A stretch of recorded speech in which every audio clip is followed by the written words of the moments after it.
মাছি আর মৌমাছি কয়টা ধরন আছে? একটার নাম কি, আরেকটার নাম, একটার নাম আরেকটার নাম মৌমাছি। ফুলের মধু আহরণ করে তার পেটের ভিতর থেকে এক প্রকারের মধু তৈরি হয়, যেটা সারা পৃথিবীর ভিতরে নাম্বার 1 একটা ঔষধ। সুবহানাল্লাহ বলেন। মাছি সেও কিন্তু ফুলের উপরে পড়ে, পড়ে না? পড়ে। আচ্ছা, তার ভিতরে কি মধু তৈরি হয়? কথা বলেন, মধু তৈরি হয় না, তার ভিতরে মধু তৈরি হয় না। নিশ্চয়ই এর ভিতরে কোনো কারণ লুকায়িত আছে না নাই? আগে শোনেন, আল্লাহ মৌমাছির নামে একটা সূরা দিলেন। এক নম্বরে হলো মাছি, আরেকটার নাম হলো মৌমাছি। মৌমাছির গুণ হলো না খেয়ে থাকবে, পায়খানায় কখনো যাবে না, না খেয়ে থাকবে, একাকী কখনো হাঁটবে না। রাসূল বলছেন মৌমাছি থেকে তোমাদের 5টা শিক্ষা নেওয়া দরকার। কয়টা? কথা বলেন, কয়টা? 1 নাম্বার শিক্ষা, রাসূল বললেন মৌমাছি থেকে তোমরা শিক্ষা নিবা নাম্বার 1, সে কখনো একা পথে চলে না। একা পথে চলে? আর মাছি একা পথে চলে না, দলবদ্ধ চলে। ভাতের দোকানে যাবেন, সেখানেও মাছি। টয়লেটের ভিতরে যাবেন, সেখানেও মাছি। হোটেলে যাবেন, সেখানেও মাছি।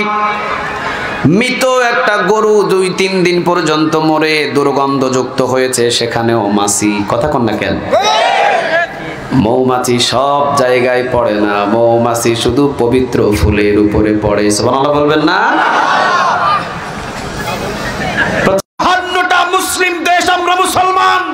52টা মুসলিম দেশের সবল মানুষগুলো যদি একত্রিত ভাবে একজন নেতাকে আমরা মেনে যদি ওই ফিলিস্তিনের দিকে তাকাতাম, ইসরাইল অবশ্যই মানুষের বাতাসে হারিয়ে যেত।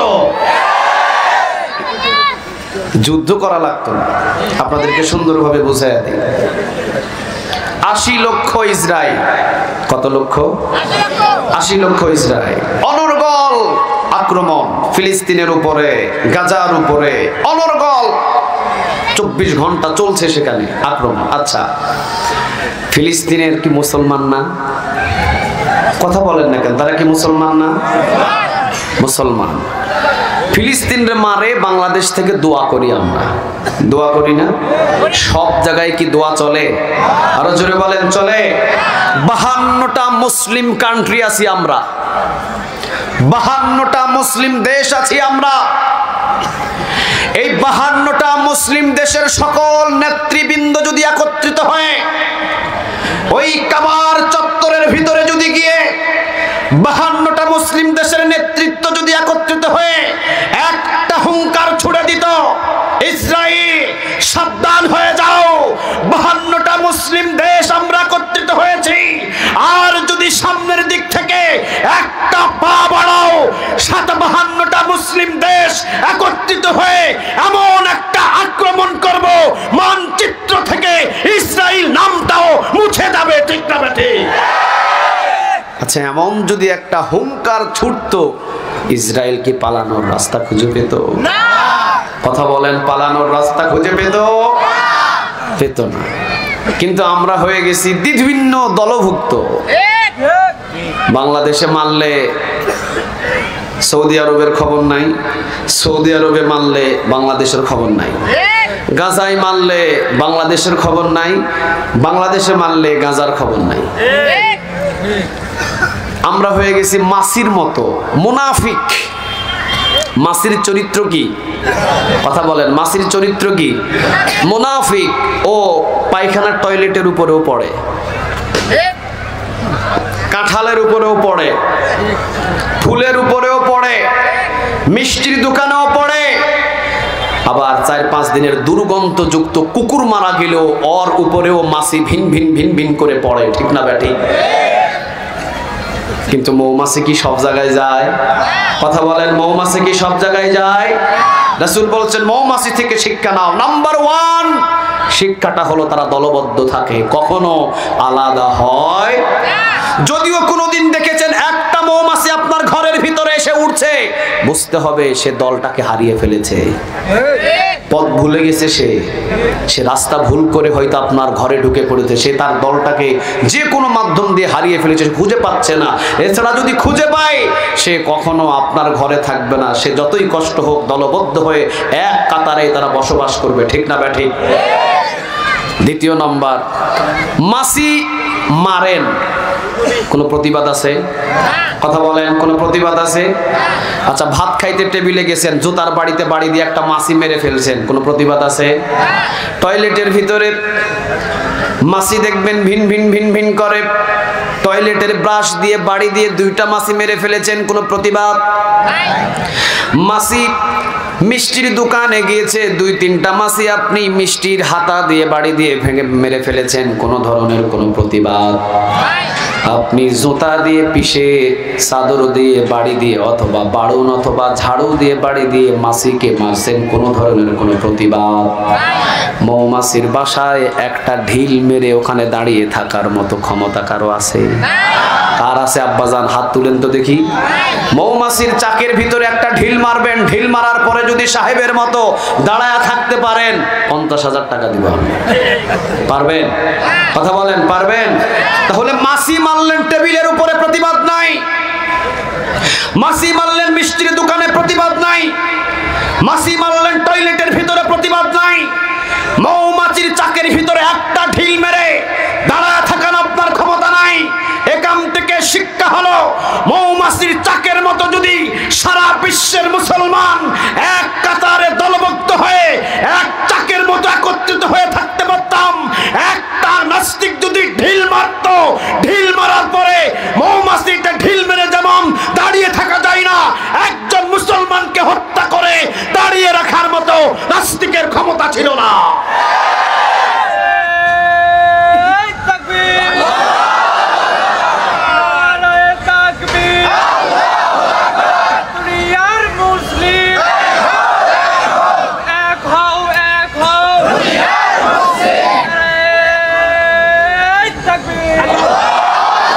আল্লাহ তুমি কবুল করো। আরো একটু জোরে বলেন আমিন। ফাঁকা জায়গায় হয়েছে কি এখানে? হ্যাঁ,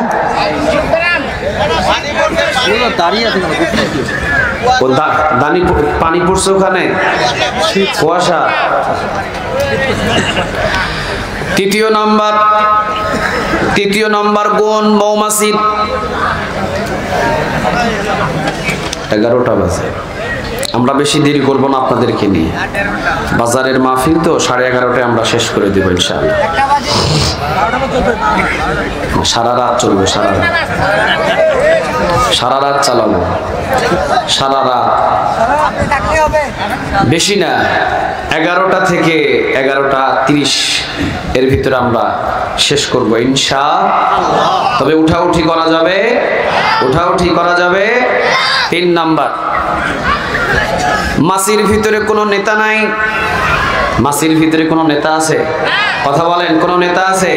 নাই। একজনা টয়লেটে পড়ে থাকে, আর একজনা মিষ্টির দোকানে পড়ে থাকে, যে যার মতো ইচ্ছা মতো চলে।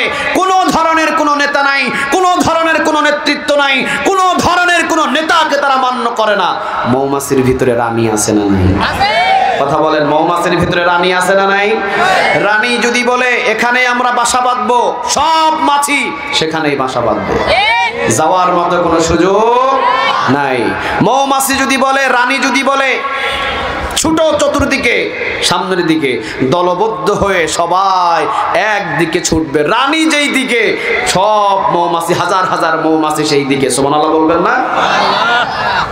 বাংলাদেশের ভিতরে 57টা মুসলিম দেশ, 57টা মুসলিম দেশের সবাই যদি আমরা কাবা ঘরের ইমাম আব্দুর রহমান আস-সুদাইসকে যদি আমরা বলে দিতাম, কাবা ঘরের ইমাম আব্দুর রহমান আস-সুদাইস, আপনাকে আমরা নেতা হিসাবে মানি, ইসলামের নেতা হিসাবে আপনাকে আমরা মানি, সারা বিশ্বের ভিতরে যে কোনো মুসলিম কান্ট্রির উপরে যদি কোনো আঘাত আনা হয়, যে কোনো মুসলিম কান্ট্রির উপরে যদি কোনো আঘাত আনা হয়, আপনাকে আমরা নেতা হিসাবে মানি।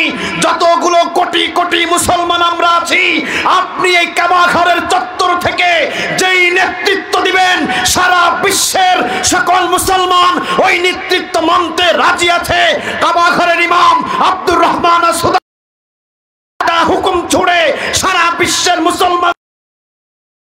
ছোটাছুটি করে, ওয়াল্লাহি এই বিশ্বের মুসলমানের দিকে তাকানোর পৃথিবীর কথা বলার সুযোগ, বলেন কথা বলার সুযোগ ছিল? আব্দুর রহমান আস-সুদাইস যদি বলে দিতেন চলো আমরা ওই জায়গায় যাই, আমরা সবাই চলে যেতাম। চলো আমরা ওই দেশে আক্রমণ করি, আমরা চলে যেতাম। উনি যেটা লিডার হিসেবে যেটা দিতেন, কেন্দ্রীয় লিডারশিপ, ওনাকে কেন্দ্রীয় নেতা বানানো হলে উনি যা বলতেন, আমরা বিশ্বের সব মুসলমান যদি ওনার কথা মতো যদি আমরা হাঁটতাম, পৃথিবীতে আমাদের কি মারার কারো ক্ষমতা ছিল? আরো জোরে বলেন, কোনো ক্ষমতা ছিল? আমরা হয়ে গেছি মাসির মতো, এই জন্য যেখানে সেখানে মার খাই, পিড়া খাই, কোনো বিচার নাই। ইন্ডিয়াতে আমার কত ভাইকে হত্যা করে, বিচার আছে? গাজাতে কত শিশুকে হত্যা করলো, বিচার আছে? ফিলিস্তিনে কত মা বোনদেরকে আক্রমণ করলো, বিচার আছে? বাংলাদেশের কত আল্লাহওয়ালাদেরকে আমরা ফাঁসি দিয়ে মেরে ফেললো, কোনো বিচার আছে? বাংলাদেশেই তো আমরা ঠিক নাই। কথা বল না কেন, বাংলাদেশে কি ঠিক আছি? বাংলাদেশেও আমরা ঠিক নাই। সময় এখন এসেছে চিন্তা ভাবনা করে সবাই এক কাতারে এসে কোরআনের রাজ কায়েম করা। কে সুন্নি, তাকানোর সুযোগ নাই। কে চরমনাই, তাকানোর সুযোগ নাই। কে হেফাজত, তাকানোর সুযোগ নাই। কে তাবলীগ, তাকানোর সুযোগ নাই। কে জামাত, তাকানোর সুযোগ নাই। সবার কোরআন একটা, কোরআন পার্লামেন্টে নিয়ে যাওয়ার জন্য সবাইকে ঐক্যবদ্ধ হতে হবে। কাউকে আলাদা করার মতো আমাদের কাছে আর কোনো ধরনের কোনো সুযোগ। তাহলে বাংলাদেশেই হতে পারি নাই, সারা বিশ্ব তো দূরের কথা। মৌমাছিদের মতো যদি রানী যা হুকুম করে ওইভাবে যদি আমরা বাংলার জমিনের ভিতরে যদি এমন একজনকে নেতা মানতাম, উনি যাই বলবে আমরা ওনার পিছনে বাংলাদেশের সকল মুসলমান ছুটব, ওয়াল্লাহি আমার বাংলার জমিনে হজের বিরুদ্ধে কথা বলার সাহস কেউ কোনোদিন করতো না। আযানের বিরুদ্ধে কথা বলার কোনো সাহস এই বাংলার জমিনে কারো হতো না, ঠিক না বা ঠিক? ইসলামের বিরুদ্ধে কথা বলার মতো এই বাংলার জমিনে কারো সাহস ছিল? আমরা দলবদ্ধ হয়ে গেছি আলাদা আলাদা। ওইদিকে 50,000, ওইদিকে 30,000, ওই দলে 20,000, ওই দলে 5,000, ওই দলে 8,000। ওই দল রে মানলে এই দল খুশি, এই দল রে মানলে ওই দল খুশি। এখন কাফেররা পাইছে সুযোগ, ঠিক না বেটি? চরমনাই রে পিডাইলে হেফাজত খুশি, হেফাজত রে পিডাইলে জামাত খুশি, জামাত রে পিডাইলে সুন্নি খুশি। আমরাই যদি দলবদ্ধ হয়ে আলাদা আলাদা হয়ে আমরাই যদি পিড়াইলে খুশি হই, তাহলে জীবনে কোনোদিন মৌমাছির মতো কখনো নেত্রী এবং মৌমাছির মতো একত্র হয়ে চাপ বাঁধা সম্ভব নয়। মাছির মতো ভাতের টেবিলেই মরতে হবে, টয়লেটের ব্রাশের বাড়িতে মরতে হবে, মিষ্টির দোকানে মরতে হবে। বাংলাদেশের কোথাও আমাদের কোনো বিচার পাওয়ার জায়গা না। তাহলে মাছিদের আচরণ একরকম, মৌমাছিদের আচরণ আরেক রকম। কোন মুফাসসিরিন কিরাম বলেন, মৌমাছি যখন ফুলের থেকে একটা আহরণ করে মধু, আসার সময় যখন নবীর প্রতি দরুদ পাঠ করে, তার পেটের ভিতরে মিষ্টি মধু তৈরি করে দেন তিনি কে? তাহলে বোঝা যায় মৌমাছি দরুদ পাঠ করে রাসূলের প্রতি দরুদ পাঠ করলে পেটের ভিতরে মধুটা মিষ্টিতে রূপান্তরিত হয়ে যায়।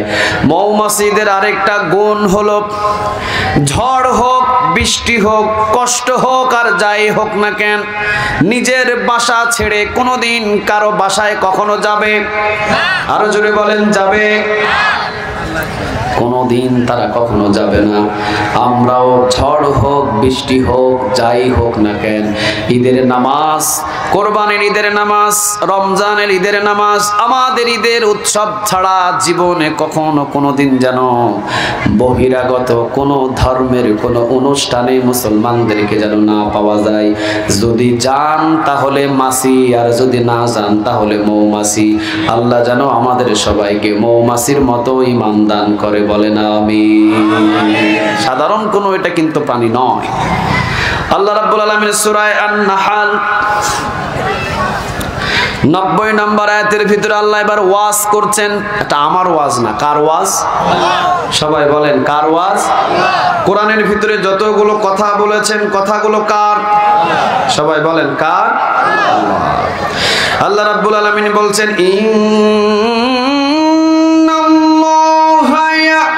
মুরু বিল আদলি ওয়াল ইহসান।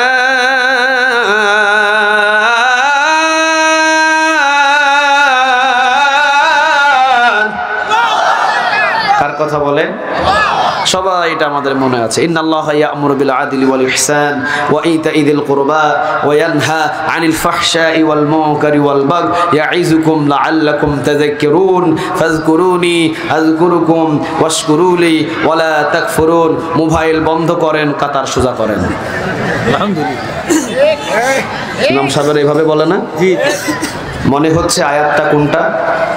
প্রতি জুমায় যে আয়াতটা পড়া হয়, ইন্নাল্লাহা ইয়া'মুরু বিল আদলি ওয়াল ইহসান ওয়া ইতা'i যিল কুরবা ওয়া ইয়ানহা আনিল ফাহশা'i ওয়াল মুনকারি ওয়াল বাগই ইয়া'iযুকুম লা'আল্লাকুম তাযাক্কারুন ফাযকুরুনি আযকুরুকুম ওয়াশকুরুলি ওয়া লা তাকফুরুন। মোবাইল বন্ধ করেন, কাতার সোজা করেন। কোন সময় বলে এটা? কোন দিন বলে? কোন দিন বলে? জুমার দিন বলে। কে বলে? ইমাম সাহেব বলে। আচ্ছা, ইমাম সাহেব প্রতিদিন জুমায় বলে, কিন্তু ওয়াজ কি ইমাম সাহেব করে? এই এই এই আয়াতের ওয়াজ কি করে? এই আয়াতের ওয়াজ যদি ইমাম সাহেব সঠিকভাবে আপনাদেরকে বোঝাতে চায়, তাহলে চাকরি চলে যাবে, ওই দিনই চাকরি চলে যাবে। ইমাম সাহেবের চাকরি থাকবে। এই জন্য ইমাম সাহেব শুধু আপনাদেরকে আরবিতে মারে, বাংলাতে মারে না। কারণ বাংলাতে মারতে গেলে দেখা গেছে ইমাম সাহেবের চাকরি নেই। আমি তো আর এখানে চাকরি করতে আসি নাই, আমার মারার সুযোগ আছে, আছে না হুজুর? চলেন আমরা আল্লাহর ওয়াজটা, এখানে কিন্তু আল্লাহ ওয়াজ করছেন, আমার ওয়াজ না। ওয়াজটা কার? মুফাসসিরিনে কিরাম বলেছেন 30 পারা কোরআনের ভিতরে 6000 শানে নজুলের দিক দিয়ে যদিও আয়াতের সংখ্যা কম, 6666টা আয়াত যদিও আমরা ধরি, শানে নজুলের দিক দিয়ে কয়েকটা আয়াত একটু কম এবং বেশি হতে পারে। শানে নজুলের দিক দিয়ে একটু কম বেশি হয়, যদিও আমরা কোনো প্যাচ না লাগিয়ে সরাসরি বলি 6666টা আয়াত যদিও কোরআনের আছে। 6666টা আয়াত যদি জমিনের ভিতরে আল্লাহ রাব্বুল আলামিন না পাঠাতেন, শুধুমাত্র শুধু সূরা আন-নাহলের এই 90 নম্বর আয়াত যদি আল্লাহ রাব্বুল আলামিন জমিনের ভিতরে নাজিল করে দিতেন, আর এই আয়াত অনুযায়ী যদি জমিনের সকল মানুষগুলো এই ওয়াজ অনুযায়ী আমল করা শুরু করে দিত, মুফাসসিরিনে কেরাম বলেন বাকি কোরআনের এত আয়াতের কোনো প্রয়োজন ছিল না। এই আয়াত অনুযায়ী সব মানুষ জান্নাতি হয়ে যেত। ওমর রাদিয়াল্লাহু তাআলা আনহু তিনি আয়াতটাকে এত গুরুত্বপূর্ণ মনে করলেন, প্রতি জুমায় তিনি আয়াতটা পড়ার জন্য হুকুম দিলেন। সুবহানাল্লাহ বলবেন না? আচ্ছা বলেন, এই আয়াতের দামটা কম না বেশি? সবচাইতে দামি আয়াত আয়াতুল কুরসি। আয়াতুল কুরসি। তো আয়াতুল কুরসিতে সকল গুণগান কার? আরো জোরে বলতে হবে কার? আল্লাহ। এই জন্য এটা সবচেয়ে মূল্য বেশি আয়াতের ভিতরে। আর সূরা আন-নাহলের 90 নম্বর আয়াতের ভিতরে যেই ওয়াজ আল্লাহ করেছেন, এই ওয়াজটা হলো কোরআনের ভিতরে শ্রেষ্ঠ ওয়াজ। সুবহানাল্লাহ বলেন। আল্লাহ রাব্বুল আলামিন এখানে 9টা, 3টা আদেশ, 3টা নিষেধ। আল্লাহ বলছেন 3টা ধরো, 3টা সবাই বুদ্ধি করে বলেন, 3টা ধরো, 3টা ছাড়ো। বলেন 3টা ধরো, 3টা ছাড়ো। ধরবেন কয়টা? কয়টা? ছাড়বেন কয়টা? 3টা ধরবেন, 3টা ছাড়বেন। 3টা ধরবেন তো 3টা ছাড়বেন, জান্নাতের পথ সহজ করে দিবেন তিনি কে? 3টা ধরবেন, 3টা ছাড়বেন। আল্লাহ রাব্বুল আলামিন বলছেন ইন্নাল্লাহা ইয়া'মুরু বিল আদলি ওয়াল ইহসান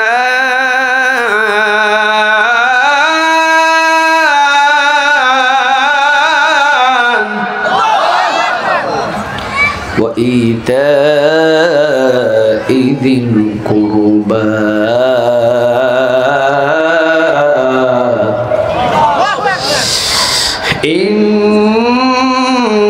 ইন্নাল্লাহা ইয়া'মুরু বিল আদলি ওয়াল ইহসানি ওয়া ইতা'i যিল কুরবা।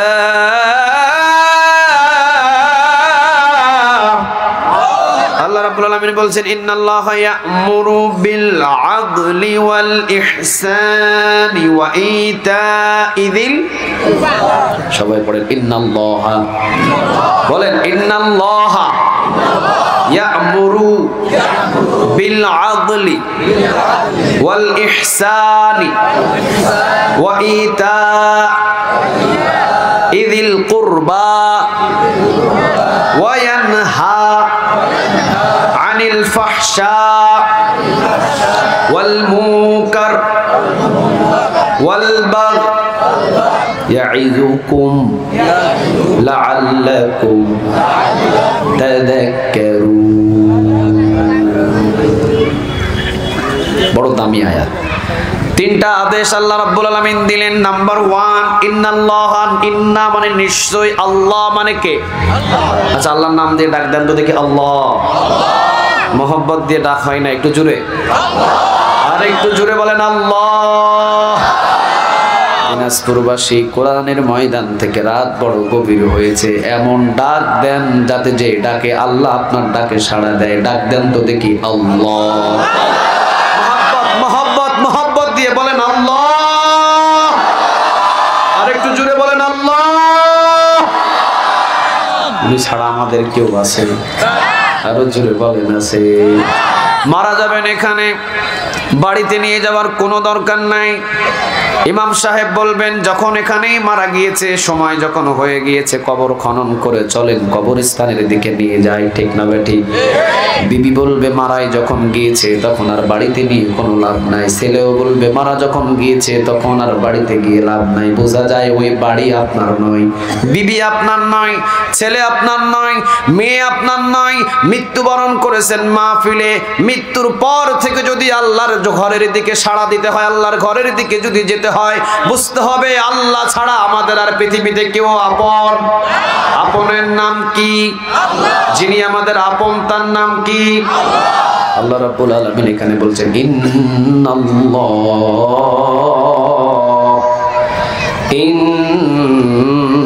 ইন্নাল্লাহ, নিশ্চয়ই আল্লাহ রাব্বুল আলামিন ইয়া'মুরু, তিনি আদেশ দিচ্ছেন, তিনি ধরতে বলছেন। কয়টা?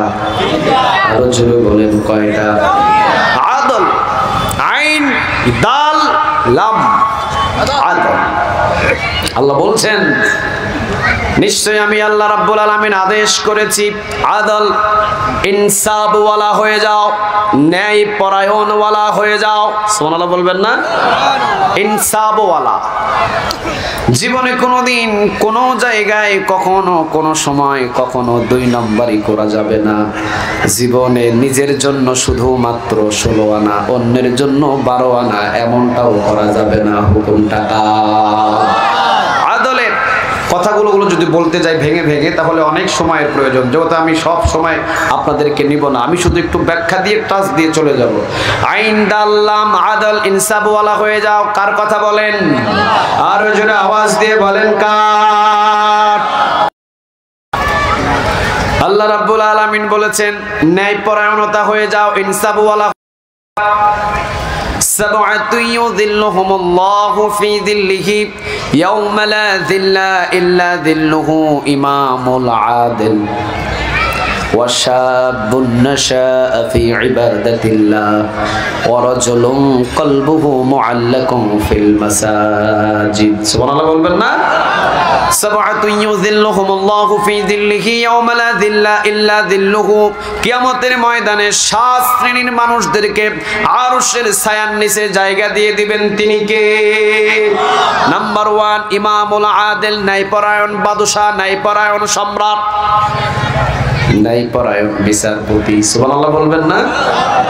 ওমর রাদিয়াল্লাহু তাআলা আনহুকে কিয়ামতের ময়দানে আদলের কাঠগড়ায় দাঁড় করিয়ে কিয়ামতের ময়দানে ওমর রাদিয়াল্লাহু তাআলা আনহুর মতো ন্যায়পরায়ণ বাদশাকে আরশের ছায়ার নিচে জায়গা দিয়ে দিবেন। তিনি কে? ছেলে আব্দুল্লাহ নাম। কি নাম? ওমরের ছেলের নাম কি? আব্দুল্লাহ। ওট কিনেছে, শুকনা, একেবারে শুকনা ওট। খুড়খুড়ে একবারে ওঠ, হাঁটতেই পারে না, এত খড়খড়ে ওঠ। কোরবানের বাজারে 3 মাস আগে ওঠ কিনে মসজিদে নববীর পিছনে যে জমিনগুলো আছে ওই জমিনের ভিতরে আব্দুল্লাহ উট বাধাই করেছে। বাধাই করে সবুজ সবুজ ঘাস কেটে কেটে উটটাকে 3 মাস খাইয়েছে। 3 মাস খাওয়ানোর পরে কোরবানের বাজারের দিন, সেই দিন আব্দুল্লাহ রাদিয়াল্লাহু তাআলা আনহু তিনি উটটাকে নিয়ে কোরবানের বাজারে উঠে দাঁড়িয়ে আছেন, বিক্রি করছেন, দাম হাঁকাচ্ছেন। 60 দিরহাম, 70 দিরহাম, 68 দিরহাম, অমুক দিরহাম, তমুক দিরহাম। আব্দুল্লাহ বলছেন 80 দিরহাম ছাড়া আমার বিক্রি হবে না। সবাই বলেন হবে না। ক্রেতাদের দাম অনেক থাকে, বিক্রেতার দাম কয়টা?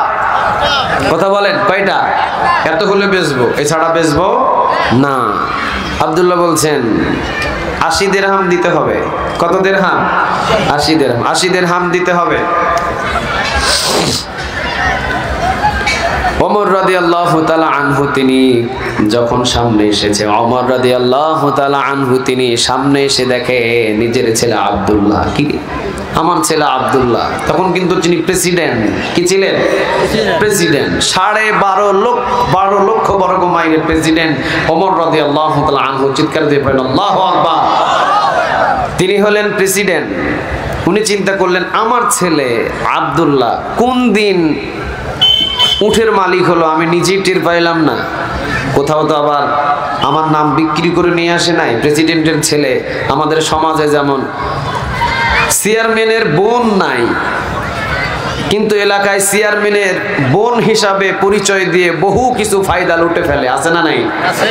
চেয়ারম্যানের শালাই নাই, কিন্তু বহু জায়গায় অফিসের কাজ করতে গিয়ে চেয়ারম্যানের শালার পরিচয় দেয়। এলাকায় আছে না নাই? চেয়ারম্যানের অথবা এমপির ছোট ভাই নাই, বহু জায়গায় কয় আমি এমপির ছোট ভাই, কয় না? কথা বলেন কয় না? ওমর রাদিয়াল্লাহু তাআলা আনহু তিনি চিন্তা করলেন কিরে আমার ছেলে আব্দুল্লাহ কোনোভাবে কোনো মানুষের কাছ থেকে জোর করে পূর্বক করে জুলুম করে উট কোথাও থেকে নিয়ে আসছে কিনা যাচাই করা দরকার। সামনে গিয়ে সালাম দিলেন, কামা হাযা ইয়া আব্দুল্লাহ, কামা হাযা ইয়া আব্দুল্লাহ, তোমার এই উটের দাম কত বাবা? ওমররে কিন্তু চিনে না। ওমরের মুখের ভিতরে কি বাঁধা? গামছা বাঁধা। কি বাঁধা? গামছা, মাস্ক। ওমর রাদিয়াল্লাহু তাআলা আনহু এসেছে করার জন্য যে কোরবানের বাজারে কেউ পশুর দাম বেশি নেয়, দুর্নীতি চলছে, নিজে চোখে দেখার জন্য সে ওমর একাই চলে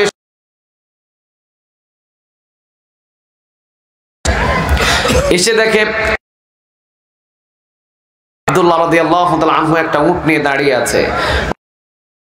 কাছে গিয়ে সালাম দিয়ে জিজ্ঞাসা, কামা হাযা ইয়া আব্দুল্লাহ, বাবা তোমার এই উটের দাম কত? ওমর চিনে নাই যে এটা ওমর। আব্দুল্লাহ বলে 80 দিরহাম। কত দিরহাম? 80 দিরহাম। ওমর রাদিয়াল্লাহু তাআলা আনহু তিনি বলেন কত দিয়ে কিনছিলা বাবা? ওমর রাদিয়াল্লাহু তাআলা আনহুর কথায় আব্দুল্লাহ এবার বলে কিনছিলাম 60 দিরহাম, বিক্রি করব কত দিরহাম? 80 দিরহাম। 80 দিরহাম হলে ছেড়ে দেব, এছাড়া আমার বিক্রি করার কোনো প্রয়োজন নাই। 80 দিরহাম দিতে হবে। 80 দিরহাম। চলে গেলেন ওমর। একটু পরে ঘুরে মুখের গামছাটা খুলে আব্দুল্লাহর সামনে যখন দাঁড়িয়েছেন, আব্দুল্লাহ চমকে উঠে দাঁড়ায় বলে বাবা সালাম। আপনি? হ আমি। আপনি আসছেন কুরবানের বাজারে? হ আমি আসছি কুরবানের বাজারে। নেতাগিরির নাম শুধু এসি গাড়িতে করে রাস্তায় রাস্তায় ঘোরার নাম নেতাগিরি নয়। হযরত আলী রাদিয়াল্লাহু তাআলা আনহু তিনি বলেছেন কোন একজন ক্ষুধার্ত যদি এলাকায়, কোন একজন মাসলুম যদি এলাকায়, কোন একজন ভিক্ষুক যদি এলাকায় খাবারের অনাহারে যদি কোনো কারণে চোখের এক ফোঁটা পানি যদি জমিনে পড়ে, আর ওই নেতা যদি ওই মাসলুমের খবর না নেয়, এক ফোঁটা চোখের পানির হিসাব কিয়ামতের ময়দানে ওই নেতার কাছ থেকে নেবেন তিনি কে? আল্লাহ। নেতাগিরি এত সোজা? আরো জোরে বলেন এত সোজা না। ওমর রাদিয়াল্লাহু তাআলা আনহু তিনি বলতেন, মাজলুমের কান্নার আওয়াজ নিজের ঘরের জানালা বাহির হয়ে উপরের দিকে যাওয়ার আগেই নেতাকে তার ঘরে পুষতে হবে। যদি এটা না দায়িত্ব পালন করতে পারো তাহলে নেতাগিরি ছেড়ে দাও। তুমি নেতা হয়ে তুমি বড় কিছু হও নাই, তুমি নেতা মানে তুমি এলাকার গোলাম। তুমি নেতা তো, তুমি চেয়ারম্যান, তুমি এলাকার গোলাম। তুমি মেম্বার, তুমি এলাকার গোলাম। এই এলাকার মানুষ তোমাকে দায়িত্ব দিয়েছে সবার ঘরে ঘরে গিয়ে সবার খোঁজ খবর নেওয়া, ঠিক না বেঠিক? এটাই তোমার দায়িত্ব। না পারলে ছেড়ে দাও, তোমাকে দায়িত্ব পালন করতে হবে না। যদি দায়িত্ব সঠিকভাবে না পালন হয়, কিয়ামতের ময়দানে তোমার কাছ থেকে হিসাব নেবেন তিনি কে? ওমর রাদিয়াল্লাহু তাআলা আনহু তিনি নিজের ছেলেকে দেখে, ওমর রাদিয়াল্লাহু তাআলা আনহুকে দেখে অবাক। বলছেন, বাবা আপনি কোরবানের বাজারে? ওমর বলছেন, হ্যাঁ বাবা আমি এসেছি, আমি খোঁজ খবর নিতে এসেছি কোরবানের বাজারের কি পরিস্থিতি। আমি খোঁজ খবর নিতে এসেছি কোন পশুর দাম কেউ বেশি করে নিচ্ছে কিনা। যদি বেশি করে দাম নেয় তাকে ধরে তাকে ফায়সালা একটা করবো, এই জন্য ঘোরাঘুরি করছি। আমি ওমররে যদি সবাই দেখে চিনে ফেলে তাহলে আসল পরিচয় তো পাবো না। পাওয়া যাবে? কথা বলেন, পাওয়া যাবে না? আসল পরিচয় পাবো না। এই জন্য আমি ছদ্মবেশে এসেছি, গোপন করে, চেহারাটা গোপন করে এসেছি।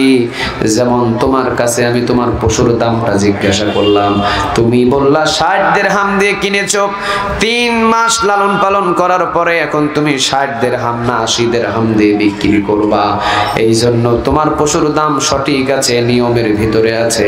বাবা আব্দুল্লাহ, তোমার পশুর দামও যদি 19 থেকে 20 হয়ে যেত, তোমার উপরেও আমি কড়া গন্ডায় আইন জারি করে দিতাম। এবার বাবা হিসাব দাও আমার কাছে। ওমর এবার হিসাব নিচ্ছেন, দেখেন কি হিসাব। বলছে, আচ্ছা তুমি উট কিনছো কয়দিন আগে? 3 মাস আগে। টাকা পাইছো কই? এবার আব্দুল্লাহ থমকে গেলেন। থমকে গিয়ে বলছেন, আব্বু আপনি আমাকে কি অবিশ্বাস করেন? না, তোমার অবিশ্বাস করি না, হিসাব দিতে হবে। টাকা পাইছো কই? আব্দুল্লাহ বলছেন, নিজের মায়ের কাছ থেকে 30 দিরহাম ধার করেছি, আর আমার কাছে 30 দিরহাম, দুইটা যোগ করে 60 দিরহাম। ওমর রাদিয়াল্লাহু তাআলা আনহু তিনি বললেন, হ্যাঁ তোমার মায়ের কাছ থেকে 30 দিরহাম নিয়েছো, তোমার মাকে জিজ্ঞাসা করলেই তো সঠিক উত্তরটা বাহির হয়ে যাবে। সুবহানাল্লাহ বলবেন না? বাহির হয়ে যাবে। একটা পাইলাম যে 60 দিরহাম দিয়ে কিনেছো। এবার বলো, উট তুমি কোথায় লালন পালন করেছো? তোমার তো উটের খামার নাই, তোমার তো উটের কোনো খামার নেই, তোমার তো নিজস্ব কোনো জমি নাই, তোমার বাবারও তো নিজস্ব কোনো খামার নাই। কোথায় লালন পালন করলা? এইটার হিসাব দাও। আব্দুল্লাহ বলছেন, বাবা 3 মাস আগে উট কিনেছিলাম। আপনি মদিনায় যেখানে রাষ্ট্র পরিচালনা করার বিচার সালিশ করেন, মসজিদে নববীর পিছনের যেই জমিনগুলো খালি আছে ওই জমিনের ভিতরে উটটা বাঁধাই করছিলাম।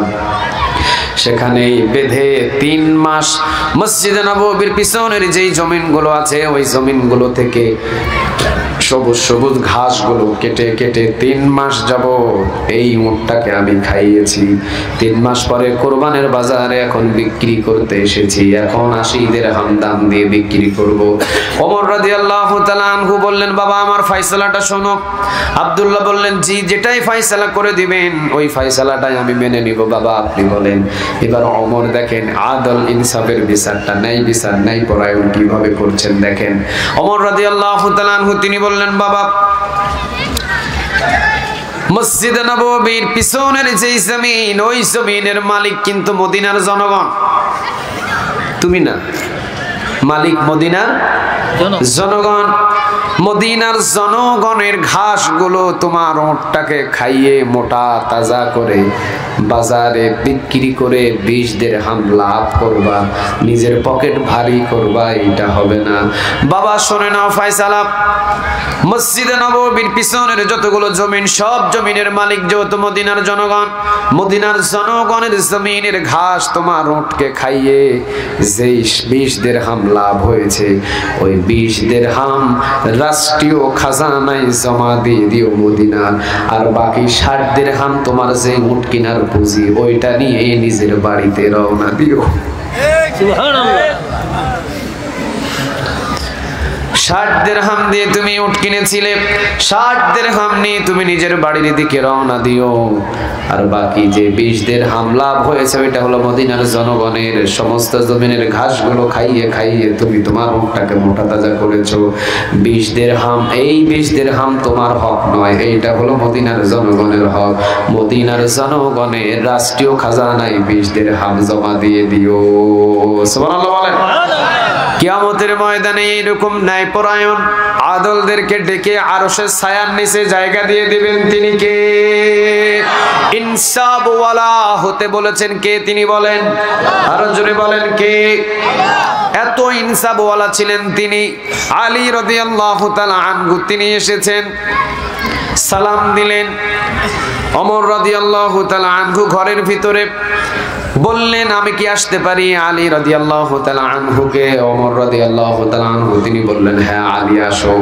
আলী রাদিয়াল্লাহু তাআলা আনহু সামনে এসে বসলেন। ওমর রাদিয়াল্লাহু তাআলা আনহু তিনি রাষ্ট্রীয় কাজগুলো লেখালেখি করছেন। সামনে একটা চেরাগ বাতি জ্বালানো, চেরাগ বাতি চিনেন? চেরাগ বাতি চিনেন? চেরাগ বাতি জ্বালানো আছে সামনে। চেরাগ বাতি জ্বালিয়ে ওমর রাদিয়াল্লাহু তাআলা আনহু তিনি রাষ্ট্রীয় লেখাগুলো লিখছেন। লিখতে লিখতে লিখতে লিখতে আলীর সালাম দেখে লেখা বন্ধ করে দিলেন। এরপরে বললেন ভাই আলী আসছেন, কি প্রয়োজন? আলী রাদিয়াল্লাহু তাআলা আনহু তিনি বলছেন ভাই আমার ব্যক্তিগত একটা পরামর্শের জন্য আমি আপনার কাছে এসেছি। ফু দিয়ে বাতির চেরাগ বাতিটা নিভিয়ে দিলেন। আল্লাহু আকবার। ফু দিয়ে চেরাগ বাতি নিভিয়ে দিলেন। আলী রাদিয়াল্লাহু তাআলা আনহু অন্ধকারের ভিতরে ওমর রাদিয়াল্লাহু তাআলা আনহুকে বললেন ভাই ওমর আপনার সামনে আমি কথা বলতে আসলাম কিছু পরামর্শের জন্য। আপনি ফু দিয়ে চেরাগ বাতিটা নিভিয়ে দিলেন, কথা বলবো কিভাবে? আলী রাদিয়াল্লাহু তাআলা আনহুর সামনে ওমর এবার বলছেন ভাই আলী আপনার যদি রাষ্ট্রীয় কোনো প্রয়োজন থাকতো তাহলে আমি চেরাগ বাতিটা এতক্ষণ পর্যন্ত জ্বালায় রাখতাম, কিন্তু নিজের ব্যক্তিগত আপনার যেহেতু গল্প অথবা পরামর্শ করার জন্য আপনি এসেছেন, ব্যক্তিগত গল্প করার জন্য যদি আমি ওমর 12.5 লক্ষ বর্গ মাইলের জনগণের এই চেরাগ বাতির তেল আমি ওমর যদি জ্বালাই, কিয়ামতের ময়দানে আমি ওমরকে কাঠ গড়ায় দাঁড় করাবেন তিনি কে? ইনসাফ কারে বলে? কারে বলে? ওমর রাদিয়াল্লাহু তাআলা আনহুর আগে ছিলেন আবু বকর সিদ্দিক রাদিয়াল্লাহু তাআলা আনহু। তিনি বেশি দিন রাষ্ট্রপ্রধান ছিলেন না, 2 থেকে 2.5 বছর তিনি ছিলেন। আবু বকর সিদ্দিক রাদিয়াল্লাহু তাআলা আনহু তিনি বেশি দিন রাষ্ট্রপ্রধান ছিলেন না, 2 থেকে 2.5 বছরের মতো তিনি রাষ্ট্র পরিচালনা করেছেন। 2 থেকে 2.5 বছরের ভিতরে আবু বকর সিদ্দিক রাদিয়াল্লাহু তাআলা আনহুর বিবি একদিন আবু বকরকে বলছেন আপনি তো প্রেসিডেন্ট মানুষ, আপনি তো ভালোভাবেই জানেন আমি একটু মিষ্টি বেশি পছন্দ করি, আমার জন্য একটু পায়েসের ব্যবস্থা করে দেন, আমি একটু ঘরের ভিতরে পায়েস রান্না করে খেতে চাই। আবু বকর সিদ্দিক রাদিয়াল্লাহু তাআলা আনহু তিনি বললেন বিবি রে পকেটে এখন টাকা নাই, প্রেসিডেন্টের পকেটে টাকা নাই, পকেটে এখন টাকা নাই, রাষ্ট্রের ভিতরে অভাব চলছে, পকেটের ভিতরে এখন টাকা নাই, ভালো মন্দ খাওয়া যাবে অনেক পরে, তবে সবচাইতে যে খাবারের নাম সবচাইতে যে ভালো খাবার সেটাই তো জান্নাতি খাবার, ঠিক না বে ঠিক? দুনিয়াতেও যদি না পারি জান্নাতে অন্তত খাওয়াতে পারবো, টেনশন করো না, রাষ্ট্রের পরিস্থিতি ভালো না, যখন ভালো হবে তখন আমি তোমাকে পায়েস খাওয়াবো। পায়েস খেতে চেয়েছেন প্রধানমন্ত্রীর বিবি, নিজের বিবি প্রধানমন্ত্রীর বিবি পায়েস খেতে চায়, উনি বলছেন রাষ্ট্রের পরিস্থিতি ভালো না, সময় লাগবে, কোন দিন খাওয়াতে পারবো এইটাও জানি না, আমি না পারলে জান্নাতের পায়েস খাওয়াবো। সুবহানাল্লাহ বলবেন না? আমাদের মতো এরকম 2-4 কোটি টাকা নিয়ে ঘোরাফেরা করে না, টাকাই নেই। নিজের বিবি চিন্তা করলেন ঠিক আছে আমি জানি আপনার কাছ থেকে পায়েস মনে হয় মৃত্যুর আগে খাওয়া সম্ভব না।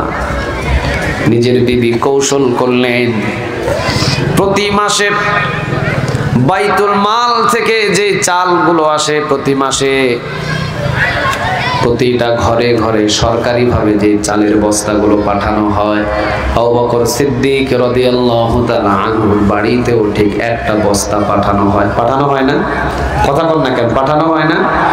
ইসলামী রাষ্ট্র যদি কায়েম হয়, ইসলামী রাষ্ট্র যদি কায়েম হয়ে যায়, ধনী মানুষদের কাছে থেকে ধন সম্পদগুলো যাকাতের মাল বাহির করে সরকারি ফান্ডে জমা হবে, আর গরিবদের কাছে অটোভাবে মাসে মাসে টাকা পৌঁছে যাবে। ইসলামী রাষ্ট্র কতটা যে শান্তি রাষ্ট্র, সুবহানাল্লাহ বলবেন না? একজনা শুধু ল্যান্ড ক্রুজার গাড়ি নিয়ে রাস্তা কাঁপাবে আর ধুলা উড়াবে আর ঘুরবে, আর আপনি সাইকেল চালায় আজীবন ধুলা খাবেন। ইসলাম এটাকে সাপোর্ট করে না। ও ল্যান্ড ক্রুজার গাড়ি কিনেছে, ওর অ্যাকাউন্টে 50 লক্ষ টাকা আছে, প্রতি বছরে 1,02,500 করে সরকার কেটে নেবে, সরকারি ফান্ডে জমা হবে। এলাকার ভিতরে যাদের টাকা নাই ওদের কাছে সমস্ত টাকা অটোভাবে পৌঁছায় দেবে। এটা সরকার বহন করবে। সুবহানাল্লাহ বলবেন না? কোন মানুষকে আল্লাহ কখনো মাথা কারো কাছে নত করতে চাই না। ইসলাম এটা কখনোই সাপোর্ট দেয় না। মাথা নত হবে তো একজনের কাছে, আওয়াজ দিয়ে বলেন তিনি কে? এলাকার সবচাইতে ধনাঢ্য ব্যক্তি যিনি, উনি যখন রমজান মাসে আপনাদের সামনে আসি, উনি যখন অ্যানাউন্সমেন্ট করেন যে আগামীকাল আমি 1000 লুঙ্গি, 1000 শাড়ি, 1000 কেজি চনাবুট, 1000 জনকে ইফতার দিব, তখন সবাই মিলে লাইনে দাঁড়ায়। আচ্ছা বলেন, ওনার সামনে যখন আপনারা এগুলো হাত পেতে নেন, কোনো দোকানপাটে যখন ওনার সামনে আপনি পড়েন, মাথাটা কি একটুও নত হয় না? কথা কন না কেন? মাথাটা কি একটুও নত হয় না? উনি আমাকে এত কিছু দিয়েছেন না, ওনার সামনে আমাকে নত হতে হবে। উনি এত কিছু দেন আমাকে, ওনার সামনে জুড়ে কথা বলা যাবে না। যদি আবার উল্টা পাল্টা কিছু বলি তা আগামী বছর থেকে আমার নাম কাটিয়ে দিতে পারে। আল্লাহ বলছেন না, আমার কোরআনের বিধানটা হলো এমন, যারা সম্পদশালী থাকবে এলাকায়, তাদের কাছ থেকে সরকারি কর্মচারী দিয়ে সম্পদগুলোকে উঠায় নিয়ে সরকারি ফান্ডে জমা হবে। আবার সরকার গরিবদের কাছে সম্পদ পাঠিয়ে দিবে। কার সম্পদ কার কাছে যাবে সরকারও নিজেও জানে না। গরিবদের মাথা নত ওই বড় লোকের সামনে হবে না, গরিবদের মাথা নত হবে এক আল্লাহর দরবারে। ঠিক না বেটি? কোন ধনী মানুষের সামনে মাথা নত করে কথা বলার কোন গরিবের টাইম নাই। তুমি লুঙ্গি দিবা, ইফতারি দিবা, খানা খাওয়ায়া ওই মানুষের মাথা তুমি নত করবা, তোমার সামনে দাঁড়ালেই ও ভয়ে তোমার সামনে একদম নিচু হয়ে যাবে। কিরকম? আমি যদি তার সামনে বেয়াদবি করি, আমার নামটা যদি জাকাতের লাইন লিস্ট থেকে কাটি দেয়, নত হয়ে থাকবে। রিক্সাওয়ালা রিক্সা করে নি, কোনোদিন যদি রিক্সাওয়ালায় উঠে এই ধনী মানুষটা, রিক্সাওয়ালা বলবে ভাই সাহেব আপনার টাকাই লাগবে না, যদিও তার বাড়িতে অভাব। কেন লাগবে না? কেন? আপনি যদি দয়া করে আপনার ওই জাকাতের লিস্টে আমার নামটা একটু উঠাইয়া দেন, নত হয়ে থাকবে। আল্লাহ বলছে না, আমি তো তোকে নত হওয়ার জন্য বানাই নাই, তুই তো আমার গোলাম। নত হতে হবে একজনের কাছে। কে তিনি? আরো জোরে বলেন কে? কোন ধনীর কাছে কখনো নত হবে না। ইসলাম এটাকে কখনো সাপোর্ট করে না। ধনীর সম্পদ সরকার নিয়ে যাবে কর্মচারী দিয়ে, আবার ওই সরকার কর্মচারী দিয়ে গরিবের বাড়িতে পাঠিয়ে দিবে। কার জাকাত কার বাড়িতে গিয়েছে কেউ জানবে না। কারো কাছে মাথাও গরিবের নত করতে হবে না। এটা ইসলাম। একজনা শুধু 12 রকমের আইটেম দিয়ে খাবার খাবে সারা জীবন, আর আরেকজন খালি আলু ভর্তা পাতলা ডালি পাবে না। এটাকে ইসলাম কখনো সাপোর্ট করে? আরো জোরে বলেন, করে না। বাইতুল মাল থেকে, রাষ্ট্রীয় খাজানা থেকে সরকারিভাবে যে চালগুলো দেওয়া হয়, ওমরের বাড়িতেও যায়, আবু বকরের বাড়িতেও যায়, ওসমানের বাড়িতেও যায়, আলী রাদিয়াল্লাহু তাআলা আনহুর বাড়িতেও যায়। সবার ঘরে ঘরে চালগুলো বন্টন হয়ে চলে যায়। প্রতি মাসে যেটা চাল দেওয়া হয়, আবু বকর সিদ্দিক রাদিয়াল্লাহু তাআলা আনহু 1 মাস আগে খেতে চেয়েছিলেন নিজের বিবি পায়েস। মনে আছে আপনাদের? কয় মাস? 1 মাস আগে নিজের বিবি পায়েস খেতে চাইলেন, কিন্তু আবু বকর তিনি বললেন, বিবি রে, রাষ্ট্রের ভিতরে অনেক অভাব অনটন, রাষ্ট্রীয়ভাবে পায়েস খাওয়ানোর মতো আমার কাছে এখনো পর্যন্ত কোনো সম্পদ নাই, একটু দেরি, একটু সময় দাও। দুনিয়াতে যদি পায়েস খাওয়াতে পারি তাহলে তো আলহামদুলিল্লাহ, যদি না খাওয়াতে পারি তাহলে জান্নাতের পায়েস অবশ্যই তোমাকে আমি খাওয়াবো। একটা আশা দিলেন। নিজের বিবি চিন্তা করলেন, বুঝে গেছি যেই মানুষ ইসলামের জন্য ঘরের ভিতরে একটা স্বর্ণমুখী সুইও রাখে না, আল্লাহর রাস্তায় দান করে দেয়। সুবহানাল্লাহ বলবেন না? নবীর সামনে আবু বকর একদিন হাজির হয়েছেন। আবু বকর বললেন, রাসূল বললেন, আবু বকর তুমি কি নিয়ে এসেছো? আবু বকর বলছেন, ইয়া রাসূলুল্লাহ, এই যে যা নিয়ে আসছি সব আপনার সামনে ছেড়ে দিয়েছি। সব আছে এখানে? হ্যাঁ। ঘরে কিছু নাই? কিছু নাই ঘরে? না ইয়া রাসূলুল্লাহ, কিছু নাই। এইটা কি আবু বকর? রাসূলের সামনে রাসূল দেখলেন যে একটা ছোট্ট স্বর্ণমুখী একটা সুই। সুই চিনেন না? কি করে?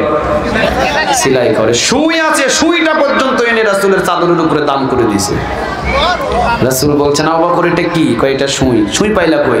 কয় আমার বিবি সেলাইয়ের কাজ করছিল, আমি আমার বিবিকে বলেছি ইসলামের যদি কোনো ভালো সময় আসে তোকে আমি আরো দামি সুই কিনে দিব, কিন্তু এখন ইসলামের এই পরিস্থিতি সময়ে এই সুইটাও আল্লাহর রাস্তায় দান করে দিলাম।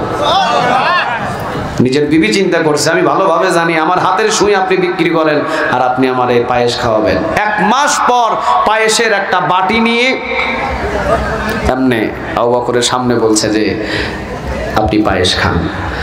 আবু বকর বলছেন, বিবি পায়েস পাইলা কই? হিসাব নিচ্ছেন, দেখেন পায়েস পায়রা কই? নিজের বিবি বলছেন, ওই যে রাষ্ট্রীয় খাজানা থেকে সরকারিভাবে যে 1 বস্তা করে চাল আমাদের ঘরে পাঠানো হয়, ওই 1 বস্তা চালের ভিতরে 30 দিনে 30 মুষ্টি চাল আমি উঠায় রাখছিলাম। 30 দিনে 30 মুষ্টি। মুঠির চাল আমরা অনেকে বলি না, মুঠির চাল মা বোনেরা রান্না করতে নিয়ে আসলে মুঠির চালটা একটু উঠায় রাখে, মসজিদ মাদ্রাসায় দেয়। আবু বকরের বিবি বলছেন, 30 দিনে 30 মুঠি চাল আমি উঠায় রাখছিলাম। 30 দিনে 30 মুঠি চাল একত্রিত করে সেই চালটা বাজারে বিক্রি করে একটু আতপ চাল কিনেছি, একটু গুড় কিনেছি, একটু দুধ আর একটু কিশমিশ দিয়ে এই যে একটু পায়েস রান্না করেছি। আবু বকর সিদ্দিক রাদিয়াল্লাহু তাআলা আনহু তিনি বলছেন, বিবি তোমার পায়েসটা একটু রাখো, আমি একটু রাষ্ট্রীয় খাজানা থেকে ঘুরে আসি। রাষ্ট্রীয় খাজানায় তিনি গেলেন। রাষ্ট্রীয় খাজানায় যারা খেদমতদার ছিলেন, যারা লিস্ট যাদের কাছে ছিল তাদেরকে ডাকলেন। কি হয়েছে প্রেসিডেন্ট হঠাৎ করে টাইমে এসে কেন এত তাড়াহুড়ো করে আমাদেরকে ডাকছেন? আবু বকর সিদ্দিক রাদিয়াল্লাহু তাআলা আনহু তিনি বলছেন, শোনো, আগামী মাস থেকে আমার ঘরে যে চালের বস্তা পাঠাও তোমরা, ওই চালের বস্তা থেকে 30 মুষ্টি চাল উঠায় নিয়ে তোমরা রেখে দিবা, কারণ এ যাবৎ আমার ঘরে 30 মুষ্টি চাল বেশি গিয়েছে। আমার বিবি 30 মুষ্টি চাল ছাড়াও আমার পরিবার চালাতে পারে। বেশি নিছে? কথা বলেন না কেন? বেশি নিছে? পুরা বাংলাদেশ দাবি করেও তো পেট ভরে না। পুরা বাংলাদেশ আমার, এরপরেও তো পেট ভরে না, ঠিক না বেঠে? সব তার, আমাদের কিছু নাই, সব তাদের। কে ভাড়াটিয়া? আমরা, আমরাই বাঙালি, ওরা ইন্ডিয়ার লোক। বাংলাদেশে এখনো আছি আমরা, ওরা বাংলাদেশি ছিল না, ওরা ইন্ডিয়ার জন্ম, ইন্ডিয়ায় ছিল তারা, ইন্ডিয়ার লোক তারা, ইন্ডিয়ারই মানুষ তারা। আসছিল চুরি করার জন্য, চুরি শেষ আবার ইন্ডিয়াতে পালাইছে। আমরা এখনো আছি বাংলাদেশে, আমরাই প্রকৃত বাঙালি, ঠিক না বেটি? আমরাই রক্ত দিই বাংলাদেশের জন্য, তারা আসছিল চুরি করার জন্য। সবগুলা দেখেন ইন্ডিয়া গিয়ে বসে রয়েছে, আসলে ওদের জন্ম ইন্ডিয়ায়, ওরা মানুষও ইন্ডিয়ার ছিল, আসছিল বাংলাদেশে চুরি করার জন্য। আমরাও চাইছিলাম কম, আল্লাহ দিয়ে দিছে বেশি। আমরা চাইছিলাম পদত্যাগ, আল্লাহ বলছে যে খালি পদত্যাগ দিলে লাভ হবে না, 17 বছর যা তোদের উপরে নির্যাতন করছে আমি আল্লাহ জানি, এটারে দেশ ত্যাগ করতে হবে। চাইছিলাম পদত্যাগ, আল্লাহ দিছে কি? চাইছিলাম পদত্যাগ, আল্লাহ দিছে কি? দেশ ত্যাগ। আল্লাহ রাব্বুল আলামিন বলছেন, ইন্নাল্লাহা, নিশ্চয় আল্লাহ, ইয়ামুরু, ওয়াজ করছেন, আদেশ দিচ্ছেন, বিল আদল, ইনসাফ ওয়ালা হয়ে যাও। যেখানে ইনসাফ আছে, যেই দেশের ভিতরে ইনসাফ আছে, যেই নেতার ভিতরে ইনসাফ আছে, যেই প্রতিমন্ত্রীর ভিতরে ইনসাফ আছে, যেই বাদশার ভিতরে ইনসাফ আছে, যেই দেশের নেতার ভিতরে ইনসাফ আছে, ওই দেশের জনগণ জান্নাতের ভিতরে বসবাস করা, একই কথা, ঠিক না বেঠিক? কিন্তু যাদের ভিতরে ইনসাফ নাই, গিয়ে দেখেন টিওনো অফিসে, গিয়ে দেখেন ইউনিয়ন অফিসে, গিয়ে দেখেন ভূমি অফিসে, এই বেডারে 500 টাকা না দিলে হে বেডার ভূমি অফিসের কিবোর্ডই চালু হয় না। কত লাগে তো, বাস্তব কথা। ভূমি অফিসের ইট গুলো হাল করে আছে টাকা নেওয়ার জন্য। তোকে রাখা হয়েছে সরকারি চাকরি করার জন্য, তোকে টাকা দিতে হবে কেন? আমার ট্যাক্সের টাকা দিয়েই তো তোর বেতন দেওয়া হয়, ঠিক না বেটি? তাকে 200 টাকা না দিলে সে নাকি জন্ম নিবন্ধন অনলাইন করে দিতে পারে না। তাকে 200 টাকা দিতেই হবে, 500 টাকা দিতেই হবে, 300 টাকা দিতেই হবে। না দিলে তাদের কিবোর্ড চালু হয় না, ল্যাপটপের কিবোর্ড চালুই হয় না তাদের। কত লাগে তোদের? ইনসাফ নাই। ইনসাফ যদি চলে আসতো তাহলে সমাজের ভিতরে শান্তি জান্নাতের মতো হয়ে যেত। সুবহানাল্লাহ বলবেন না? 3 ধরনের ইনসাফ। আমার শরীরের উপরেও ইনসাফ আছে, আল্লাহর হক। চোখ দিয়েছেন তিনি কে? নাক দিয়েছেন তিনি কে? কান দিয়েছেন তিনি কে? পা দিয়েছেন তিনি কে? কথা বলার শক্তি দিয়েছেন তিনি কে? সব কিছু ঠিক আছে, কিন্তু আপনি আল্লাহর গোলামি না করে আপনি ছেলের গোলামি করছেন, আপনি মেয়ের গোলামি করছেন, আপনি মেয়ের জামাইয়ের গোলামি করছেন। আপনি দিচ্ছেন মেয়ের কামলা, আপনি দিচ্ছেন ছেলের কামলা, আপনি দিচ্ছেন বিবির কামলা, আপনি দিচ্ছেন দুনিয়ার সম্পদের কামলা, আপনি দিচ্ছেন চাকরির কামলা, আপনি দিচ্ছেন ব্যবসার কামলা। আল্লাহ তো বলেছেন আমার কামলা দেওয়ার কথা ছিল তোর আগে, ঠিক না বেঠে? সিএনজি ড্রাইভিং আগে নাকি আল্লাহর নামাজ আগে? অফিসের চাকরি আগে নাকি আল্লাহর হুকুম আগে? এই জায়গাও তো ইনসাফ নাই, এখানেও তো ইনসাফ নাই। কিয়ামতের ময়দানে আল্লাহ রাব্বুল আলামিন একজন জান্নাতীকে বলবে, বান্দা যা, জান্নাতে চলে যা। সে বলবে, আল্লাহ কেমনে আমারে জান্নাত দিলেন? আপনি কেমনে দিলেন জান্নাত? আল্লাহ বলবে, আমার দয়া মায়ায় আমি তোকে খুশি হয়ে জান্নাত দিয়ে দিছি, যা বান্দা জান্নাতে চলে যা। কার দয়া মায়ায়? আরো জোরে বলেন কার? আল্লাহ বলবেন, যা আমার দয়া এবং মায়ায় তুই জান্নাতে চলে যা, তোকে আমি জান্নাত দিয়ে দিয়েছি। সে বলবে, রব্বে কারীম, আপনার দয়া এবং মায়ায় কেন আমাকে জান্নাতে যেতে হবে? আমি তো নামাজ কম পড়ি নাই, আমি তো রোজা কম করি নাই, আমি তো তাসবিহ কম পড়ি নাই, আমি তো তাহাজ্জুদ কম পড়ি নাই, আমি তো তোমার জিকির কম করি নাই, আমি তো দান এবং সাদাকা কম করি নাই। এত কিছু করার পরে আপনার দয়া এবং মায়ায় কেন আমাকে জান্নাতে যেতে হবে? আমি আমার দয়া, আপনার দয়া এবং মায়ায় জান্নাতে আমি যেতে চাই না, আমি আমার আমলের দ্বারাই জান্নাতে যেতে চাই। আল্লাহ বলবে, ঠকছস তুই, ঠকে গেলি তুই, তুই মরছস, তুই শেষ। কয় বছর আমল করছস? এবার বলবে 500 বছর। কয়শো? কথা বলেন, কয়শো? 500। আল্লাহ বলবা, তোর 500 বছরের নেক আমল বাইর কর। 500 বছরের নেক আমল বাহির করবে। আল্লাহ রাব্বুল আলামিন বলবে, নে 500 বছরের নেক আমল বাম পাশে রাখ। বাম পাশে 500 বছরের নেক আমল আল্লাহ রাব্বুল আলামিন তাকে নাকতে বলবেন, সে 500 বছরের নেক আমল বাম পাশে রাখবে। এবার আল্লাহ রাব্বুল আলামিন বলবেন, তোর বাম চক্ষুটা খুলে ডান পাশে রাখ। বাম চক্ষুটা খুলে এবার ডান পাশে রাখবে। দেখবে 500 বছরের নেক আমলের চাইতে ডান চক্ষুর ওজন বেশি হয়ে যাবে। এবার বলবে, আল্লাহ তোকে যে আমি একটা চোখ দিছিলাম, তুই না চাইতেই তো দিছিলাম আমি, তুই তো চাস নাই, আমি ইচ্ছা করে তোকে দিয়েছিলাম এই 2টা চোখ। এই 2টা চোখের একটা চোখ যে কত দামি ছিল, তুই 500 বছর নেক আমল করেও এটা শুকরিয়া আদায় করে শেষ করতে পারোস নাই। তোর 500 বছরের নেক আমলের চাইতেও আমার দেওয়া নিয়ামত একটা চোখের ওজন বেশি হয়ে গেছে, তুই একটা চোখের নিয়ামতের শুকরিয়া আদায় করে আমল করতে পারোস নাই। যা বেটা, জাহান্নামে চলে যা।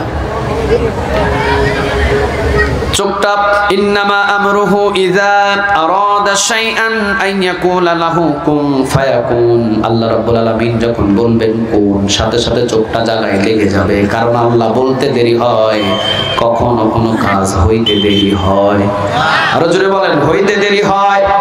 চোখটা আগের মতো হয়ে যাবে। আল্লাহ বলবেন, ফেরেশতারা ধর, জাহান্নামে চলে যা। হাদিসের কথা, ফেরেশতারা ধর জাহান্নামে নিয়ে যা। ফেরেশতাদের বলতে দেরি হবে, ফেরেশতারা ধরে সোজা জাহান্নামের দিকে নিয়ে যাবে। জাহান্নামের দরজায় যখন যাবে, আল্লাহ রাব্বুল আলামিন বিচার পাঠশালায় এভাবেই শুধু বান্দাটার দিকে তাকিয়ে থাকবে। কি জন্য তাকাবে জানেন? দেখি বান্দা যদি ফিরে আমার দিকে একবার তাকায়া যদি বলে আল্লাহ মাফ করা যায় না, আমি সাথে সাথে মাফ করে দিব। আমাদের সবচেয়ে বেশি ভালোবাসেন তিনি কে? বান্দাটাকে ধরে নিয়ে যাওয়া হবে, ফেরেশতারা টেনে হিঁচড়ে ধাক্কাতে ধাক্কাতে নিয়ে যাবে। জাহান্নামের গেটের কাছে গিয়ে যখন বান্দা পিছন দিক দিয়ে ডাক দিবে আল্লাহ আল্লাহ আল্লাহ, আল্লাহ রাব্বুল আলামিন ফেরেশতাদেরকে বলবেন ফেরেশতারা ছেড়ে দাও, কি বলতে চায় বলার সুযোগটা দাও। এবার বান্দা পিছন দিক দিয়ে তাকিয়ে বলবে আল্লাহ বুঝি নাই যে কত নিয়ামত তুমি আমাকে দিয়েছো। সারা বডিতে কোটি কোটি কোটি কোটি টাকার পার্স তুমি আমাকে না চাইতেই দিয়েছো, কোনদিন চাই নাই, না চাইতেই তুমি দিয়েছো। এখনো যদি আমি আমার একটা কিডনি বিক্রি করতে যাই, 20 লক্ষ টাকাও যদি আমি দাম চাই, 20 লক্ষ টাকা দিয়ে কেনার মতো বাংলাদেশে হাজার হাজার ডাক্তার বসে আছে, ঠিক না বেঠিক? একটার দাম যদি 20 লক্ষ হয়, দুইটার দাম কিডনি 40 লক্ষ টাকা। একটা চোখ যদি আমি খুলে বিক্রি করি, ডাক্তার অন্তত 50 লক্ষ টাকা দিয়ে কেনার জন্য বসে আছে।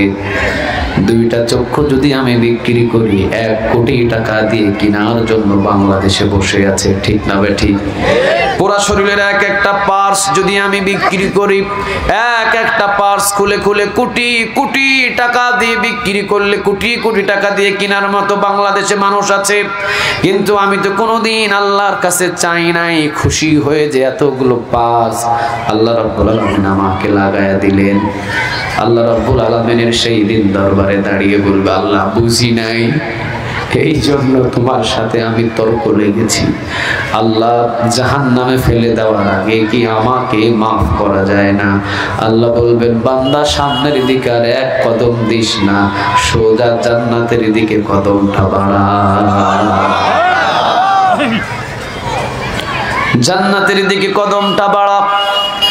তাহলে আমাদের পুরা শরীরটা এত সুন্দরভাবে সুস্থতা দিয়েছেন শুধু দুনিয়ার কাজকর্ম করার জন্য না, শুধু চাকরির পিছনে ঘোরার জন্য না, শুধু ছেলের বাড়ি পরিষ্কার করার জন্য না, শুধু মেয়ের বাড়িতে এই জিনিস ওই জিনিস নিয়ে এবং আসার জন্য না। আমাকে সর্বপ্রথম আমার সারা শরীরে যতগুলো বডি দিয়েছেন সব বডির ইনসাফ হলো সর্বপ্রথম আগে আল্লাহর হুকুম পালন করা, ঠিক না বেঠিক? এখানে যদি আপনি ইনসাফ না করেন, কিয়ামতের ময়দানে আপনাকে পাকড়াও করবেন তিনি কে?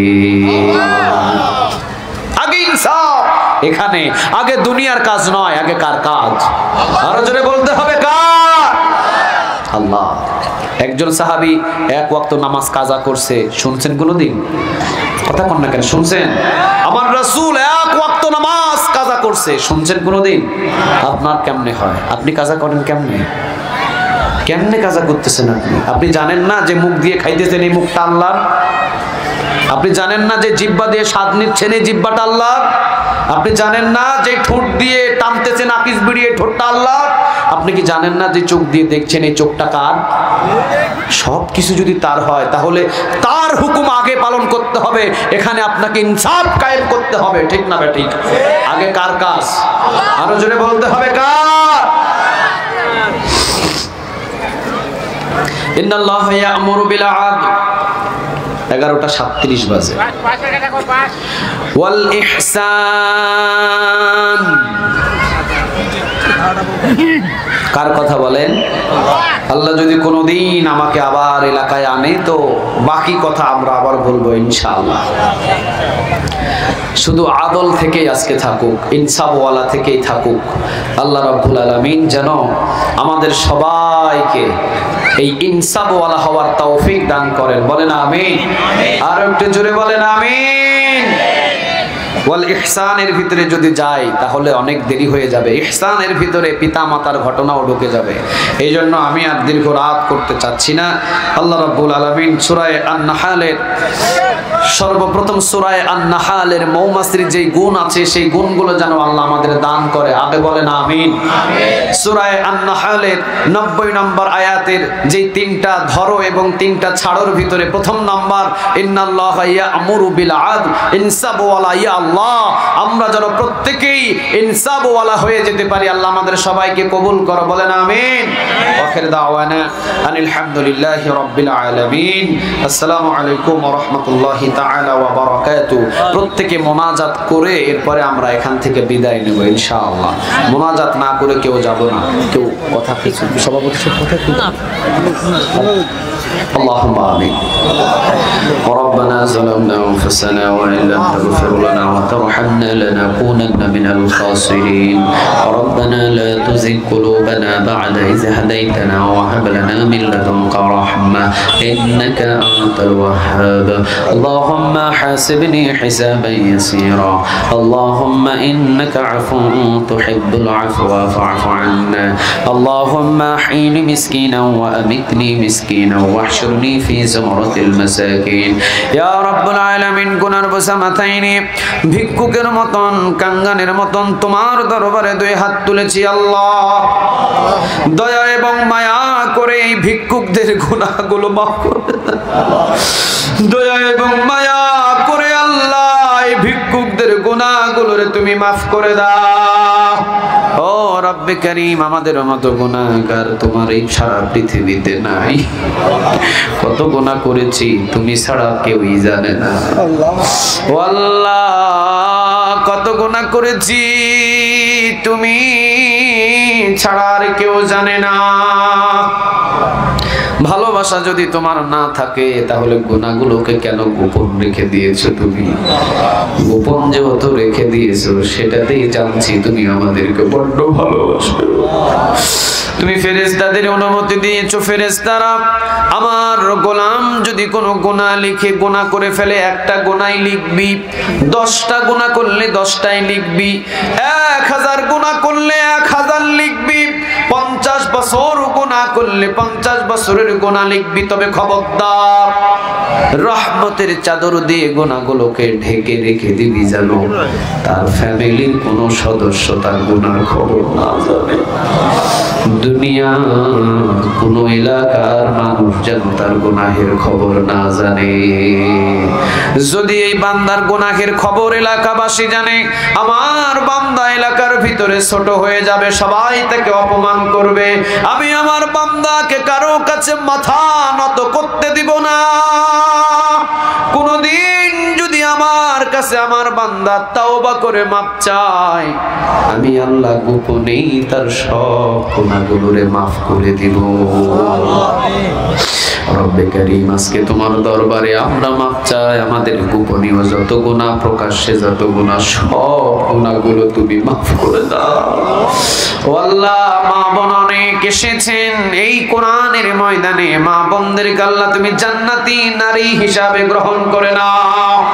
ও রব্বে কারীম, তুমি তো 1400 বছর আগে তোমার হাবিবুল্লাহর কাছে জানিয়েছো। হাবিব, আপনি জানিয়ে দেন যেই নারীর ভিতরে 4টা গুণ পাওয়া যাবে, এই 4টা গুণ যেই নারী ধারণ করতে পারবে, এই 4টা গুণ যেই নারী নিজের জীবনে সেট করতে পারবে, আমি ওই নারীর জন্য 8টা জান্নাতের দরজা খুলে দেব। যেই দরজা দিয়ে খুশি ওই দরজা দিয়ে ওই নারী জান্নাতের ভিতরে প্রবেশ করবে। প্রথম নাম্বার নবী, আযান হওয়ার সাথে সাথে ওই মহিলাকে নামাজে দাঁড়িয়ে যেতে হবে।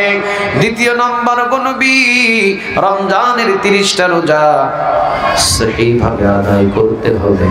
তৃতীয় নম্বর নবী, স্বামীর মাল সামান গুলো হেফাজতে রাখতে হবে। স্বামীর ইসলামী নিয়মের ভিতরে হুকুমগুলো পালন করে চলতে হবে। আর 4 নাম্বার নবী, নিজের লজ্জাস্থানের হেফাজত করতে হবে। এই 4টা যদি নেক আমল কোন নারী নারী করে যদি কিয়ামতের ময়দানে আসতে পারে, আমি আল্লাহ হাবিব আপনাকে জানায়া দিলাম ওই নারীর জন্য 8টা জান্নাতের দরজা আমি খোলা রেখে দেব। যেই দরজা দিয়ে খুশি ওই দরজা দিয়ে ওই নারী জান্নাতে প্রবেশ করবে।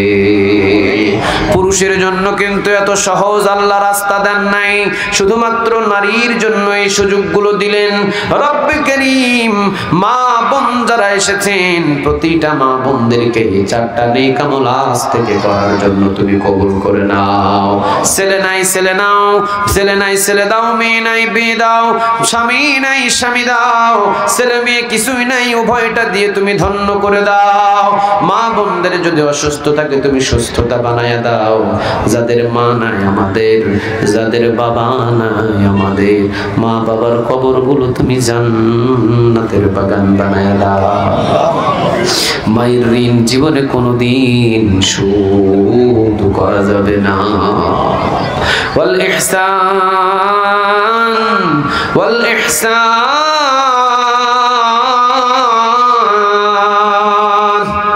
মা বাবার প্রতি সর্বপ্রথম হলো ইহসান। ইহসান তো সেইটাকে বলে, ইহসান কাকে বলে? মুফাসসিরিন কিরাম বলছেন মায়ের 2টা যদি শাড়ি হয় 1 বছর মা চলতে পারে, এটা হলো ইনসাফ। আর যদি মাকে 4টা শাড়ি খুশি ভাবে দেন ওইটাই হবে ইহসান। বাবাকে 2টা লুঙ্গি দিলে 1 বছর ব্যবহার করতে পারে, এটা হলো ইনসাফ। ন্যায় পরায়ণতা করেছেন আপনি এখানে, ইনসাফ করেছেন আপনি এখানে। 2টা দিলে বাবার 1 বছর সারে, কিন্তু যখনই আপনি ইহসান করতে যাবেন তখন 2টার জায়গায় আপনাকে 4টা লুঙ্গি কিনে দিতে হবে, সেটাই হলো ইহসান। আল্লাহ মা বাবার জন্য বললেন ইহসান করো। যেটা প্রয়োজন সেটা তো করবেই করবে, এর উপরে বাড়তিও কিছু করতে হবে, সেটার নাম হলো ইহসান। আল্লাহ যাদের মা যাদের বাবা দুনিয়াতে জীবিত আছে তাদের প্রতি ইহসান হওয়ার তৌফিক দান করে দাও। যাদের মা যাদের বাবা দুনিয়া থেকে বিদায় হয়ে চলে গেছেন, মা বাবার কবরগুলো তুমি জান্নাতের বাগান বানায়া দাও। জীবনে কোনোদিন মা বাবার ঋণ শোধ করা সম্ভব নয়। সাহাবী ইয়ামেন শহর থেকে মাকে নিজের ঘাড়ের উপরে করে নিয়ে মক্কায় এসে হজ পালন করে নবীকে বলছেন, নবী আমার মাকে আমি ইয়ামেন শহর থেকে পাহাড়ি পথ দিয়ে উত্তপ্ত বালুর উপরে হেঁটে হেঁটে আমার মাকে আমি আমার কাঁধের উপরে করে নিয়ে এই যে হজ করিয়েছি। নবী গো, আমার কি মায়ের কোনো ঋণ শোধ হয়েছে কিনা? নবী বললেন, সাহাবী রে, তোর যদি বুকের চামড়াটা যদি ছুরি দিয়ে কেটে তোর মায়ের যদি 1 জোড়া জুতা বানায়া দিস সাহাবী, এরপরেও তোর মায়ের 1 ফোঁটা দুধের ঋণ কোনোদিন শোধ হবে না। কারে বলে মা, কারে বলে মা, কারে বলে মা? ইয়া আল্লাহ,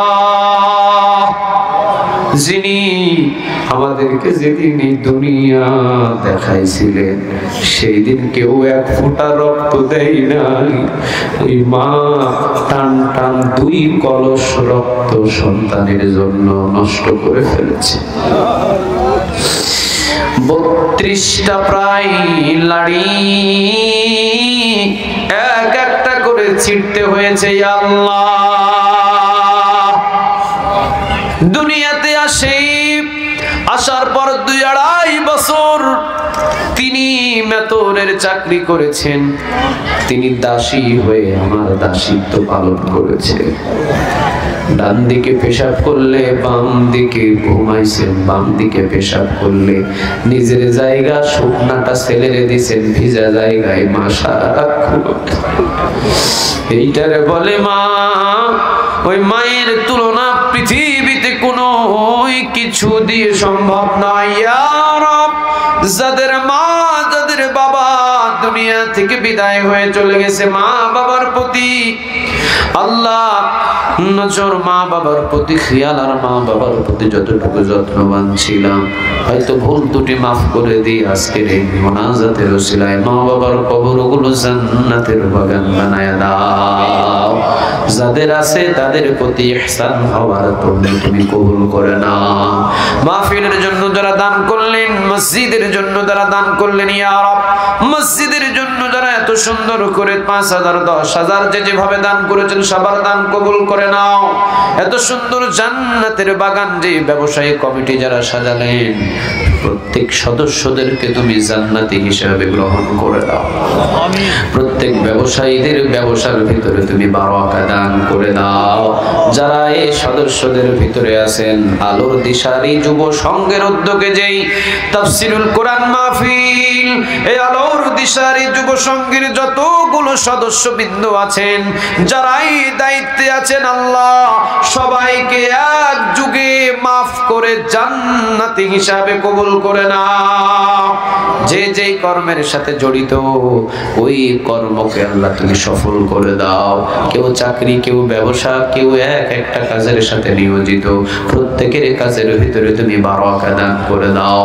আমরা যারা স্টেজে বসে আছি এবং সামনে বসে আছি, ডানে এবং বামে বসে আছি, অনেক সম্মানী ব্যক্তি তোমার কাছে চুপি চুপি চুপি চুপি করে অনেক কিছু চেয়ে বসে আছি। আল্লাহ আল্লাহ গোজায় যা চাইছি, রাত বড় গভীর হয়েছে, তোমার আসমানের সব দরজা তো এখন খুলে দেওয়া হয়েছে। তুমি তো বান্দাদেরকে ডেকে ডেকে বলতেছো এই বান্দা কি চাইবি চা, চাইতে দেরি হবে, আমি আল্লাহ এখন দিতে দেরি করব না। কেননা জয়নন্দ হাটের চতুর্দিকের মানুষ এখন নাক ডাকায়া ঘুমায়, তুই এখন জাগন, যা চাইবি চা। আমি শেষ আসমানে নেমে এসে তোর কানে কানে ডেকে ডেকে বলছি চা, কি দরকার তোর আমার কাছে বল, গোপনে বলবি, আমি আল্লাহ গোপনে সেটা পূরণ করে দিব। আল্লাহ আমরা যা যা চাইছি প্রত্যেকের চাওয়াগুলোকে তুমি কবুল করে নাও। কিয়ামত পর্যন্ত এই মাহফিলটা তুমি জারি রেখে দিও আল্লাহ। দেশের জন্য যারা জীবন দিলেন শহীদের উচ্চ মাকাম তুমি তাদের দান করে দিও। একামতে দিনের জন্য যারা জীবন দিলেন শহীদের উচ্চ মাকাম তুমি তাদের দিন দান করে দিও। কোরআনের রাজ কায়েমের জন্য যারা জীবন দিলেন আল্লাহ তুমি তাদেরকে জান্নাতের উচ্চ মাকাম দান করে দিও। যেই দিন বিদায় নিব ইমানের মৃত্যু দিও, শহীদের মর্তবা লাভ করতে দিও আল্লাহ। রক্ত মাখা শরীর নিয়ে যেন আমরা দুনিয়া থেকে বিদায় নিতে পারি। কিয়ামতের ময়দানে অন্তত সাহাবীদের কাতারে, শহীদদের কাতারে যেন রক্ত মাখা জামাটা নিয়ে উঠতে পারি। এই জন্য তুমি রক্ত মাখা শরীর নিয়ে আমাদের বিদায় করে নিও। ও রব্বে কারীম, মৃত্যুর আগে কোরআনের রাজ কায়েম হয়েছে, পথ পথ করে কালেমার পতাকা উড়ছে, না দেখায় মৃত্যু আমাদের কারো কাছে পাঠায় না।